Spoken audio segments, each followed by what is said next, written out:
E nesse clima de festa, começando a segundona já com muito aniversário, esse mês gostoso que é o mês de maio, eu convido vocês hoje para o nosso quadro. Pois é, logo na segunda-feira um episódio imperdível de VB Transformando Vidas. Pode rodar.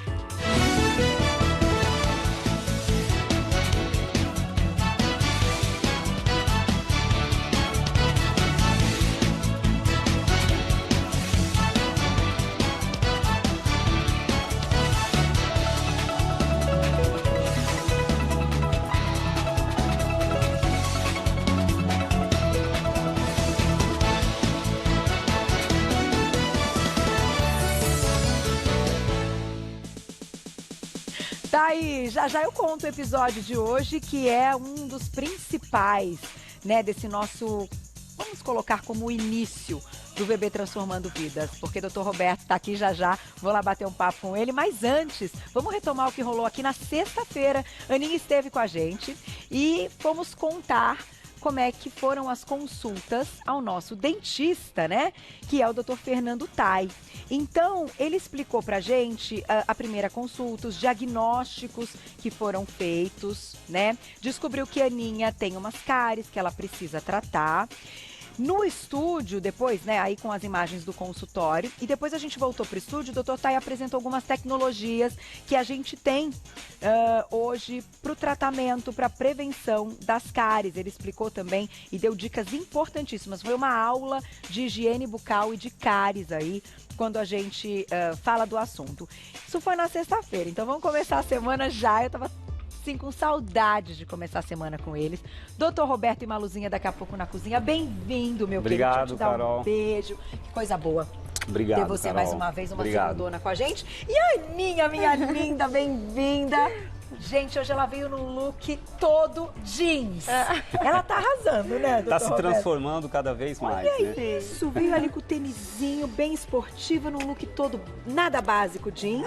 Tá se sentindo bem, Aninha? Tô sim, tô É, confortável. tá acordando com mais ânimo, tá mais dormindo disposição, melhor. né? Com certeza. E esse cabelo novo dela, você gostou, doutor Roberto?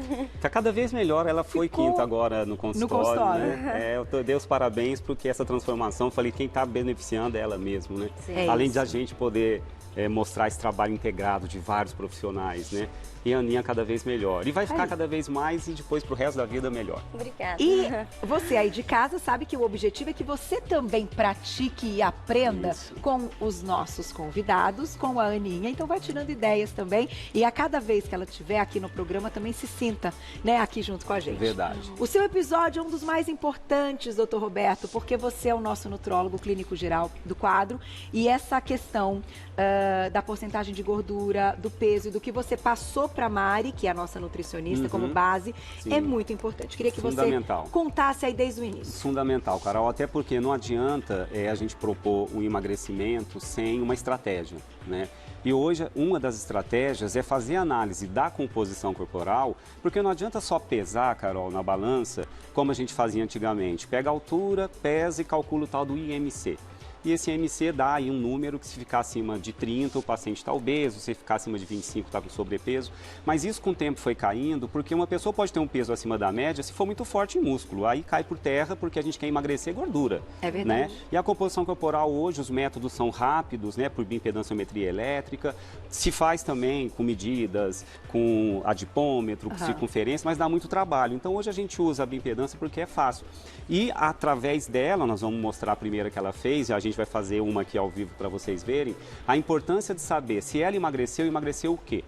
Emagreceu gordura ou emagreceu mais músculo que gordura? Se emagrece mais músculo que gordura, o paciente está desnutrindo. E se a gente perde massa muscular, é o nosso maior motor de queima do que a gente come. É efeito sanfona na certa, emagrecer errado, com uma dieta desbalanceada, uma perda sem qualquer critério. E a bioimpedância, além disso, nos dá uma direção. Se ela precisa ganhar massa muscular, tem paciente que tem muita gordura e pouco músculo. Olha que dupla terrível. Porque se ela queima, 70% do gasto energético, da queima, ocorre em fibra muscular. Então a gente tem que analisar isso tudo, Carol, para montar uma estratégia nutricional, atividade física.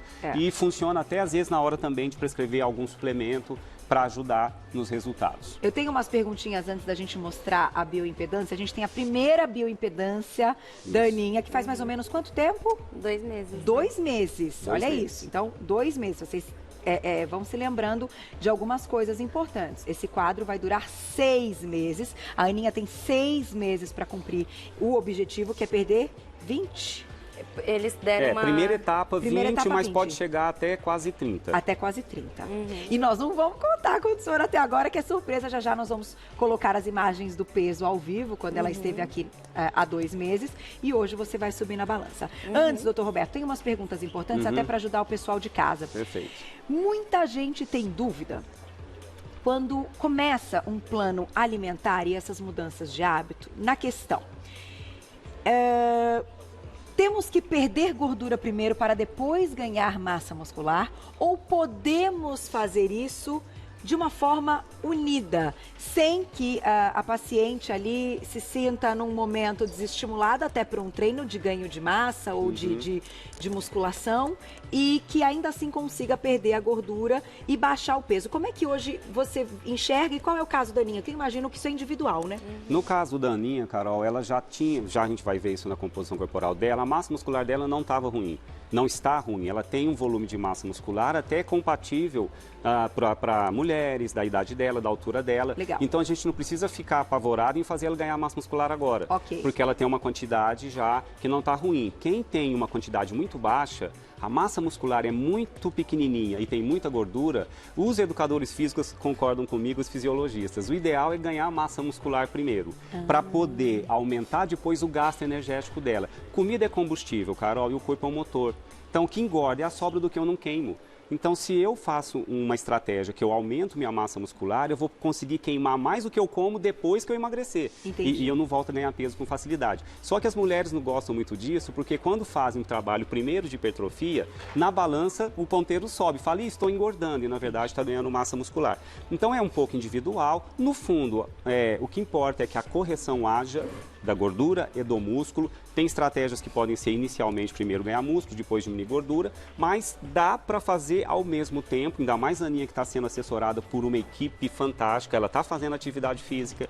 Então, no pior das hipóteses, ela emagrecer e não diminuir muito a massa muscular já é um primeiro degrau. Já é, porque é difícil perder só gordura, né? E até para depois ganhar massa muscular mesmo, Carol, se a pessoa precisar de uma hipertrofia muscular, verdadeiramente falando, ela precisa de um aporte calórico que não pode ser baixo.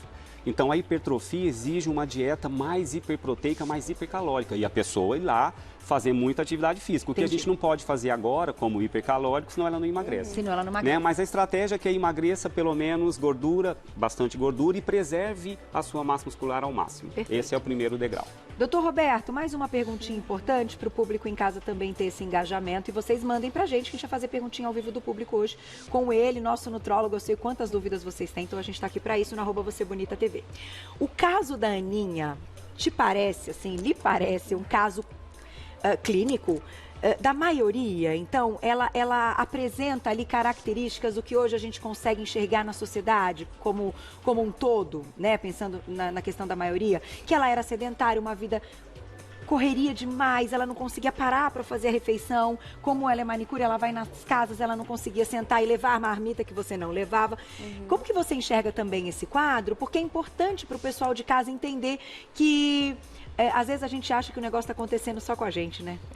Só que não, né? A gente tem aí uma questão social importante. Eu diria que a grande maioria hoje é assim, Carol. As pessoas hoje estão com hábitos de muito sedentarismo, uma alimentação desenfreadamente rica em glicídios, em carboidratos, em gordura hidrogenada. Bom, enfim, o que aconteceu com a Ana, a gente já pegou no início, quando eu pedi os exames, um quadro chamado resistência à insulina, Carol. Tá. O que é resistência à insulina? Quando a gente engorda, começa a aumentar a gordura no corpo, o próprio tecido adiposo no corpo humano começa a produzir substâncias que vão te trazendo um prejuízo no metabolismo e te gerando riscos. Resistência à insulina é quando a insulina não consegue jogar com eficiência a glicose que entra no sangue do paciente, e a glicose vem do alimento, principalmente dos carboidratos, se a glicose não consegue entrar com eficiência dentro da célula, já começa a trazer prejuízo, porque ela vai sobrar no sangue, e sobrando no sangue, ela começa a se depositar como reserva energética, aumenta mais a gordura no corpo. Entendi. Então a gente pegou a Aninha no início desse quadro, no início de resistência à insulina,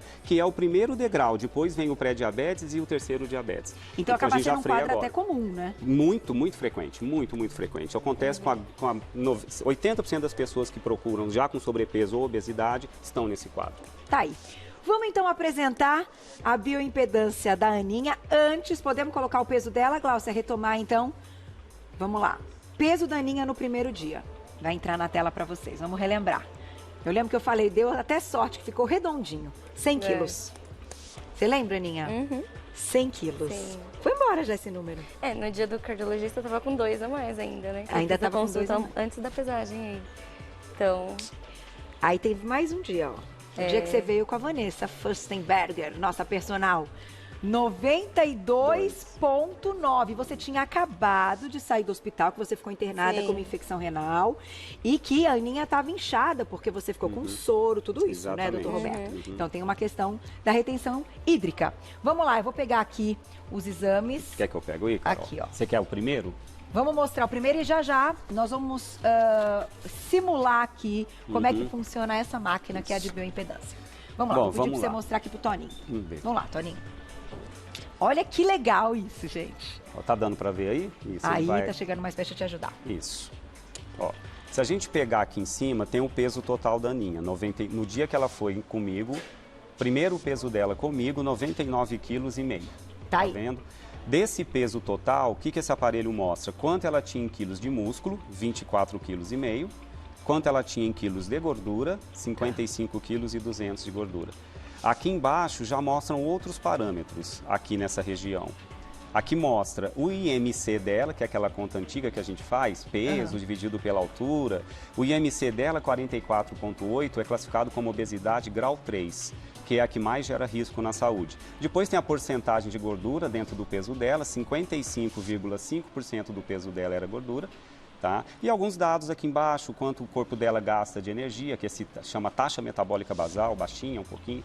Aí o aparelho dá algumas metas que nem sempre. Aqui o aparelho dá uma meta para atleta, Carol. Olha a meta do aparelho, diminuir 42 quilos. Uau! Tá? Eu coloquei embaixo, primeira etapa, vamos começar com 20, né? Até porque nem sempre precisa ser sempre um atleta, mas ela precisa corrigir esse excesso de peso dela. E o desenho do bonequinho aqui do lado mostra as regiões que tem mais concentração de gordura, Isso, aí né? mostra se tem gordura acima do ideal ou dentro do esperado. A gordura corporal dela ficou acima do esperado em todos os segmentos. Entendi. Nos braços, nas pernas e no tronco.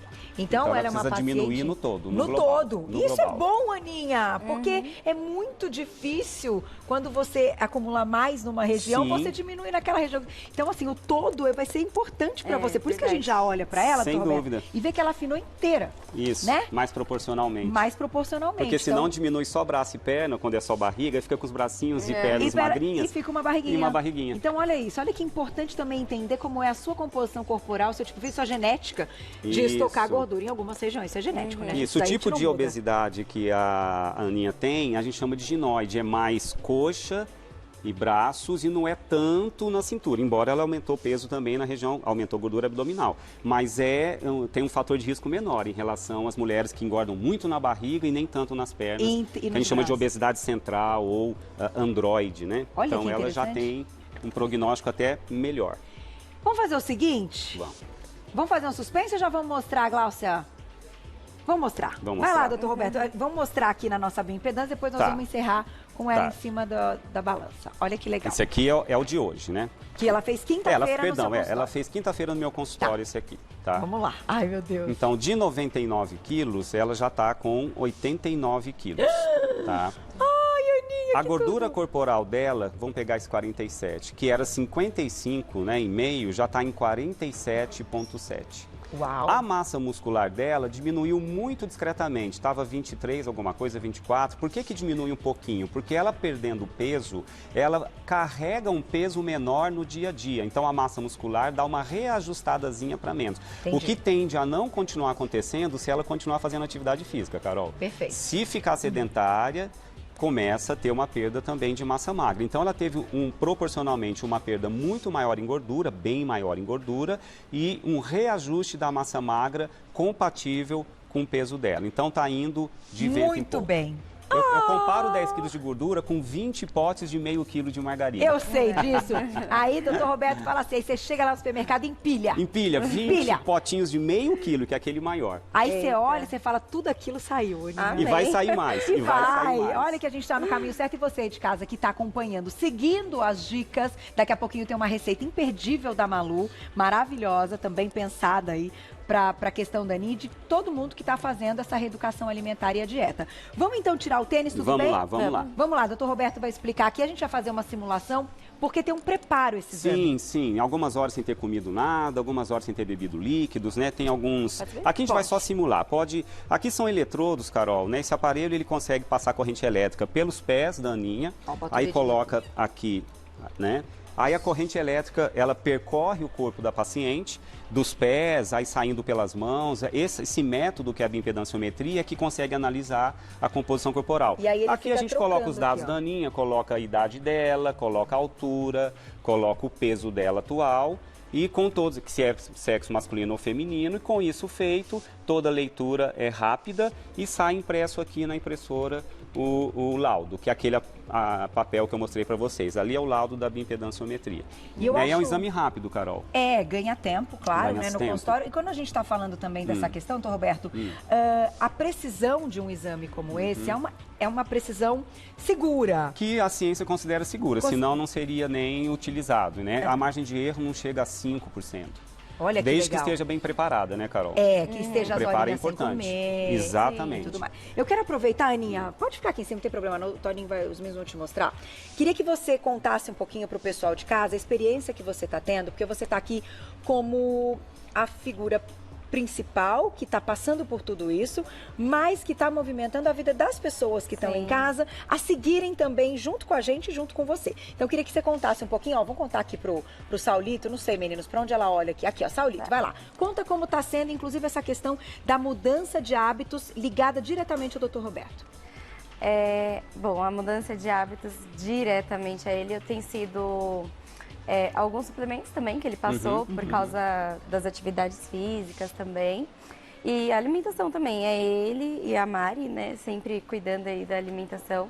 E eu acho muito legal porque as pessoas em casa também estão me mandando muita mensagem, falando que estão seguindo, que estão acompanhando. É muito bom isso. Que legal. E aí você diz, hoje eu almocei isso, eu vou jantar aquilo. Que você substitui por isso, sabe? Aí eu falo, olha, geralmente eu tô substituindo assim, mas, né, eu sempre falo, tem as orientações da mas é legal, que é ideal mesmo. Dar a dica do que você tá comendo ali, como é que é a sua receita. Um dia que você estiver tranquila até, né, Glaucia? Sim. Você pode gravar ali numa live, depois a gente bota aqui no ar. Sim, exatamente. Sei lá na cozinha fotos, fazendo, né? tá bom? Umas fotos faça também. isso, Vou fazer mais. Eu vou fazer perguntinha pro doutor Roberto do público, então, claro, Vamos quem escreveu lá. com a gente pode ficar aqui. Aninha, se quiser colocar o tênis, fica à vontade. Quem escreveu pra gente na tela? Obrigada, Sandra, um beijo pra você. Existe um TMB Taxa ideal? metabólica basal. Taxa metabólica basal. Então, um valor de referência, vamos falar de taxa metabólica basal, A taxa metabólica basal é quando seu corpo gasta de energia mesmo no repouso, ficando 24 horas na mesma posição. Qual é o teu gasto energético, teu consumo de energia?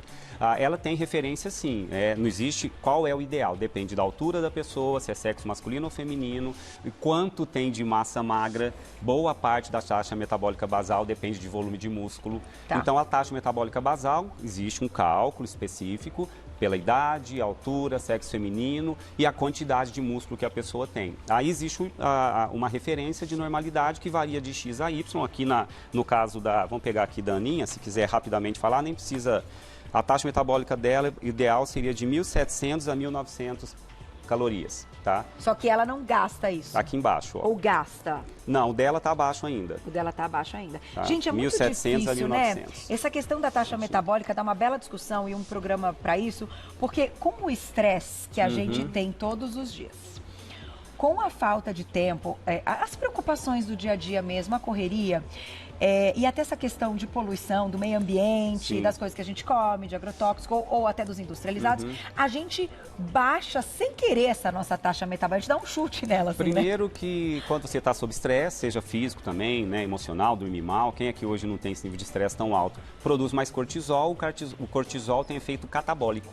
Ele quebra músculo, ele quebra a proteína do músculo para transformar em energia. Porque no estresse o corpo precisa gerar energia rápida. O cortisol é para quebrar uma energia de rápida utilização. E quebra músculo. Ou seja, você perde mais massa magra ainda se está sob estresse. Olha que coisa, é uma sabotagem, né? É até engraçado, às vezes tem gente que tá fazendo tudo direitinho, mas tá tão ansiosa, quero perder peso, quero isso, quero aquilo, e no fim não emagrece. Acho que justamente por tanta ansiedade Sem dúvida, acaba freando, esse exatamente. estresse todo, né? Exatamente. Mas eu tô olhando aqui pra ela, ela tá tão linda, né? Ai, perguntinha Obrigada. do público. Eu sei que tem muita gente em casa aí também se sentindo bem como você. É. Keila, um beijo, obrigada. Tomar óleo de coco com café em jejum todos os dias pode ser benéfico ou com o tempo pode se transformar em gordura visceral? Público do Você Bonita Inteligente. Esse é o Dr. público do Roberto. jejum intermitente, ou provavelmente da cetogênica. Independente, é óbvio que se muitas horas sem comer, a primeira refeição, se for muito rica em carboidrato, o pico de insulina e glicose é tão alto que se não gastar muito, vai transformar em gordura no corpo. Então essa estratégia, desde que feita acompanhando com um bom profissional, não é errada. Você pode usar o café com óleo de coco, não vai gerar glicose no teu sangue, não vai ter liberação de insulina e você vai ter energia para consumir naquele momento. O óleo de coco tem triglicerídeos de cadeia média que gera energia. Tá. Tudo bem, legal, mas não vamos esquecer o seguinte: o que você vai comer ao longo do dia ainda vai continuar influenciando. Até porque a nossa vida alimentar não é só o café da manhã. É depois o que vai vir no almoço, no final da tarde. Então, a soma disso tudo, se for errada, vai aumentar a gordura no abdômen. Não é mágica, só porque no café da manhã eu tomo café com óleo de coco que minha barriga não vai crescer. Se você, ao longo do dia, continuar fazendo uma alimentação que eu defendo low carb, eu acho que sim, você está no caminho certo. É, porque é só a gente pensar, né, e tentar ligar as coisas, né? Se você vai dar ali menos amido, que é essa questão que gera energia, você força o seu corpo a tirar de um estoque De que algum tá lugar vai ter que ali, vir. né, doutor Roberto? Tá no estoque, gente. Você estocou durante uma vida, né? Aqui, ó. A Aninha sabe que tá... Agora você tá usando essa gordura para virar energia para suas atividades. Sim. Não é fácil, mas dá resultado. O corpo humano é um motor flex, É um Carol. Ou usa glicose, que vem do carbo, que a gente chama de eixo glicolítico, ou usa gordura. Ou você faz lipólise e queima gordura para gerar energia, ou você queima glicose que vem do carbo. No low carbo, vai para o ácido graxo, vai para a gordura e queima, sem problema nenhum. Nós vamos fazer o seguinte, você vai pra culinária comigo, Glaucia falou pra você ficar aqui, chegando legal. perguntinhas, doutor Roberto responde Perfeito. ao vivo, aproveita, vai lá no @VocêBonitaTV. Meninos, vou pedir então pra vocês colocarem uma poltroninha pro doutor Roberto ficar aqui sentado Tá com a jóia. gente e a gente vai fazendo esse bate-bola. Perfeito. Vem comigo, Aninha, vamos lá, obrigada. Viu?